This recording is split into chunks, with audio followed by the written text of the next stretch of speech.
Nereden oldu? Alkışla. Çift damağı sen oldu. Alkışla. Novruz bayramı geldi. Alkışla. Gece gündüz sen oldu. Alkışla. Ben aşıklar müziler. Alkışla. Kara gözler süzüler. Alkışla. Novruzun süfrəsina. Alkışla. Yetkin eymət düzülər. Alkışla. Güneş nuru saçıptır. Alkışla. Soyup korkup kaçıptır. Alkışla. Köşelerde bağlarda. Alkışla. Novruz günü aşıqdır. Alkışla. Mən aşiqəm ağlayışam. Alkışla. Zəhmət həyat çalışam. Alkışla. Novruz günü gələndə Alkışla. düşənlər barışar. Alkışla. Mən aşiqəm yeyərlər. Alkışla. Badam püstə yeyərlər. Alkışla.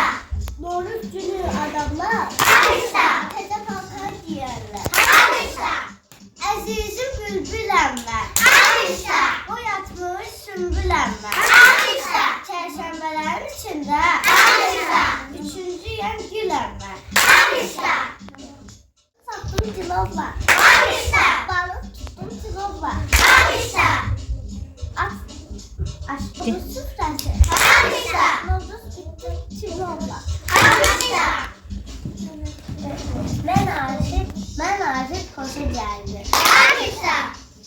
Oxudu, coşa gəldi. Alkışla. Sevindi bahar rəsmi.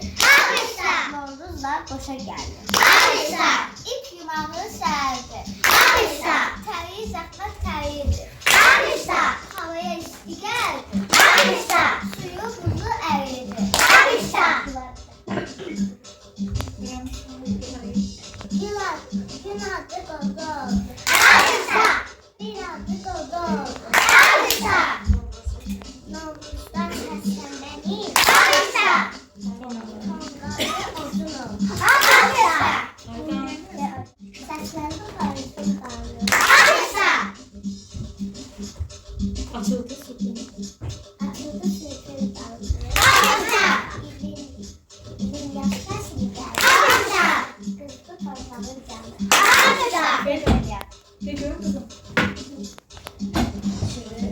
Sürüyü derin axırdı. Alkışla. Qazan gibi paxırdı. Alkışla. Sonuncu çərşənbəli Alkışla. öz adı İlaxırdı. Alkışla.